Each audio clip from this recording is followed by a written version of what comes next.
यहाँ परमात्मा रो रहे हैं हमारे को कि तू कहाँ संसारिक व्यवहारिक बातों में सारा जीवन नष्ट कर रहा है, तुझे गुरु के बिना कौन बताओगा, तू कौन है, कहाँ से आया, उद्देश्य क्या था तेरा, आखिर तुझको कौन कहेगा।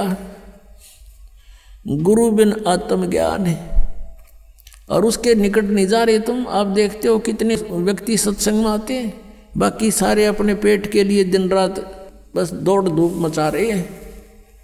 और ये सौभाग्य आपका कि आप गुरु का ज्ञान सुनने को मिल गया। ये नकली गुरुआं तभी बात ना बनती परमात्मा के सामने।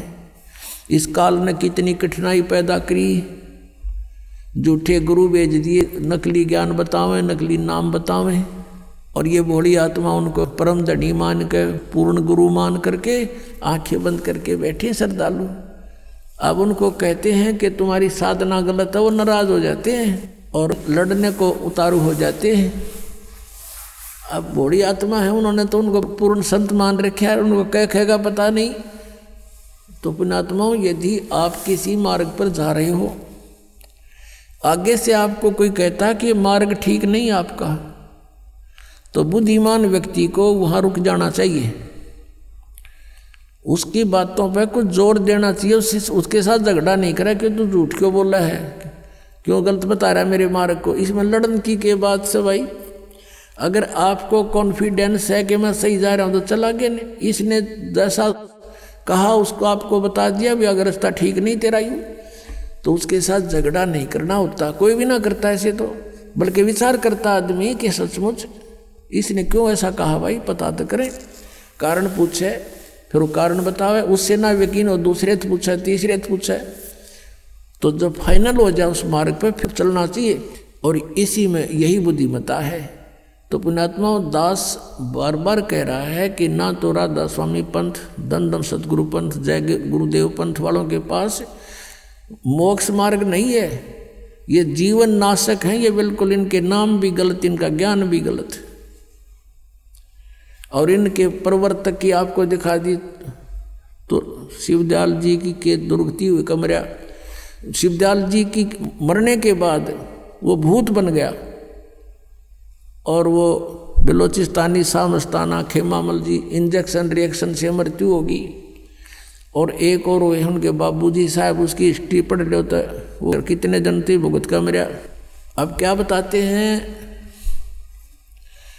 परमात्मा, कहते संशय शोक सराय में सूतक दिन राती, और जीवित जग में जूती पड़े फिर जम तोड़े छाती। यहाँ बिरान मैटी हो लेगी संसार में, वो भूत बन के बुक्की में बोला है। और आगे कहते जम तोड़े छाती, यम के दूत बकल तारेंगे। अब क्या बता रहे हैं परमात्मा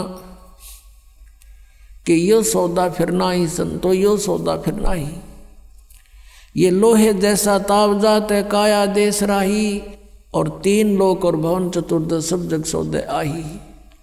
फिर बताते हैं कि ये दम टूटे पिंडा फूटे लेखा दरगाह माही, उस दरगाह में मार पड़ेगी त्रियम पकड़ेंगे बाही। वहाँ पर ना किसी की पेश चले, चाहे कोई राष्ट्रपति है, मृत्यु होने के बाद यम के दूत उसको गिरफ्त कर लेते हैं तुरंत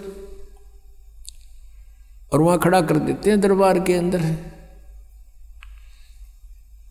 एक उदाहरण बताया परमात्मा ने अपनी वाणी में कि एक प्रियव्रत नाम का राजा था, उसने पहले तो तप किया,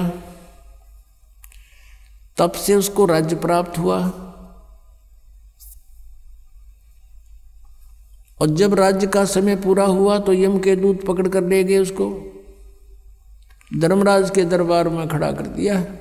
यम के दूत जब लेने आए प्रियव्रत को, उसने कहा कि मुझे कुछ सांस और दे दो जीने के लिए। उसका बहुत लंबी आयु थी, बहुत लंबी आयु तक उसने राज्य किया था और फिर भी जीने की आशा थी।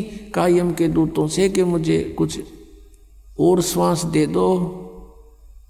यम के दूत कहने लगे खबरदार दे, तूने सांस लिया तो तेरे श्वास पूरे हो चुके हैं। चलो धर्मराज के दरबार में लेकर गए, वहाँ उसका अकाउंट बताया गया कि इतने वर्ष तूने तप किया था, उसके प्रतिफल में इतने वर्ष तूने राज्य कर लिया।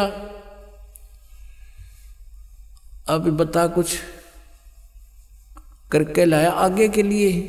अब वहाँ तो सब पता होता है, उसकी जेब में पता लग जाता है कितना सामान है।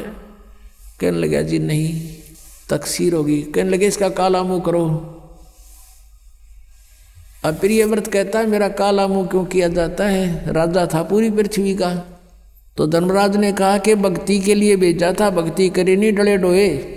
और फिर वो प्रियव्रत कहता गलती बन गई। धर्मराज कहता मैं तो गलती की सजा देता हूँ, जाओ पशु की योनि में जा राजा, अब गधा राजा बन जा। परमात्मा कहते हैं कबीर हरि के नाम बिना ये राजा रसब हो, रसब मन गधा, और माटी लदे को मार के और घास न डाले कोई। अपनात्माओं वो परमात्मा कितने दयालु हमें कितनी कितनी वाणी बोल करके बता रहे हैं, और साथ में ये भी बता रहे हैं कि तू मुझे पहचान ले, तेरा सब झंझट खत्म कर दूंगा, ये रास्ता खत्म कर दूंगा जन्म और मृत्यु का। तो पुणात्माओं कहते हैं उस दरगाह में मार पड़ेगी, यम पकड़ेंगे बाही, जा दिन की मोह डर नहीं लागे, लज्जा रहे कि नहीं।